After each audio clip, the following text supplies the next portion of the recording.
Mucho gusto, mi nombre es Karina Brenes, estudiante de Ciencias Criminológicas, y hoy les voy a hablar del tema autoría y participación de la materia de Derecho Penal. El concepto de participación y cómo se regula en el Código Penal.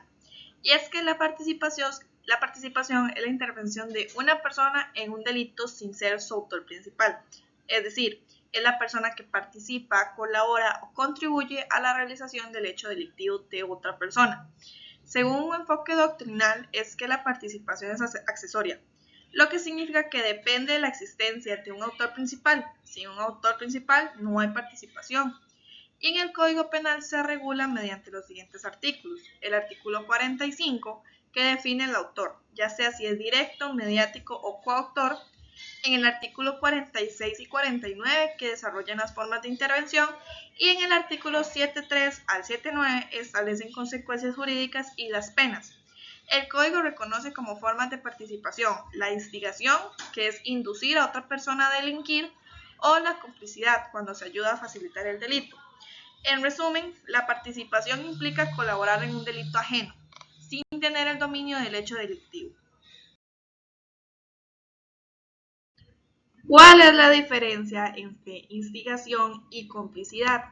Y es que es muy importante saber distinguir entre estas dos figuras, porque ambas son formas de participación, pero no son el mismo significado.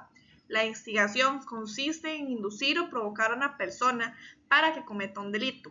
Aquí el instigador influye directamente en la decisión del autor. Por ejemplo, que una persona convenza a otra de robar, y esto lo hace motivándola hasta que ésta se decide hacerlo. Estamos en un acto de instigación o de presión social. En cambio, la complicidad ocurre cuando alguien ayuda o facilita la ejecución del delito, pero sin haber generado la idea inicial. Cuando se cubre a una persona, en este mismo caso, por ejemplo, alguien que entró a robar un súper y uno supo que esa persona lo iba a hacer y la cubrió. Eso también es conocido como complicidad. La diferencia es clave. El instigador crea la decisión criminal y el cómplice solo colabora con la decisión ya tomada. ¿Qué se entiende por coautoría y en qué forma se regula en el Código Penal? Y es que la coautoría se da cuando varias personas participan en el mismo hecho delictivo de manera conjunta, con un objetivo en común. Según lo menciona el artículo 45 del Código Penal, se establece que son coautores quienes realizan el hecho punible de manera conjunta. Desde un punto de vista doctrinal, lo importante es que en la coautoría existe un plan común, un reparto de funciones y sobre todo un dominio funcional del hecho. Esto significa que cada persona tiene un rol importante dentro del delito y que si todas contribuyen de manera esencial, se puede dar un buen resultado. Un ejemplo claro sería en un robo o en un asalto. Una persona amenaza con el arma, el otro recoge el dinero o las pertenencias de la persona asaltada y otro vigila la entrada.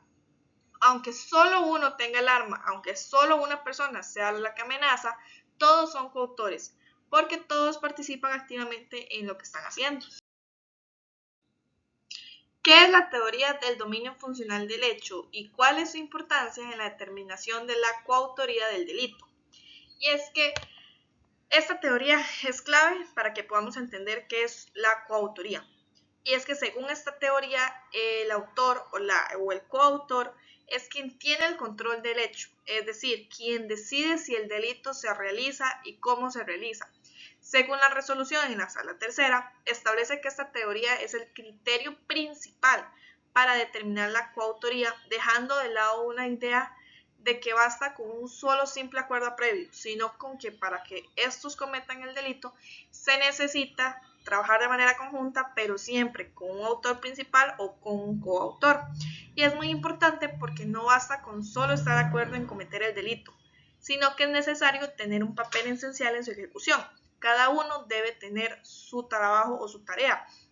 En otras palabras, lo que determina si el coautor no solo quiere que participe, sino que se tenga un rol clave dentro del delito. ¿Qué es la autoría mediata? Y un ejemplo de cómo se podría explicar esta definición. Y es que la autoría mediata ocurre cuando una persona comete un delito utilizando a otra persona como instrumento. Y un ejemplo clave y un ejemplo clásico es cuando un doctor quiere matar a un paciente y utiliza a su enfermera. Esta enfermera no sabe que la inyección o el tratamiento que le está recetando al paciente es algo letal y la enfermera actúa sin intención delictiva, mientras que el médico es quien controla el hecho y sabe lo que hace, pero no quiere hacerlo él directamente. Otro ejemplo sería obligar a alguien mediante la fuerza a romper un objeto. La persona actúa bajo coacción, es solo un instrumento y quien ejerce la fuerza es el autor inmediato.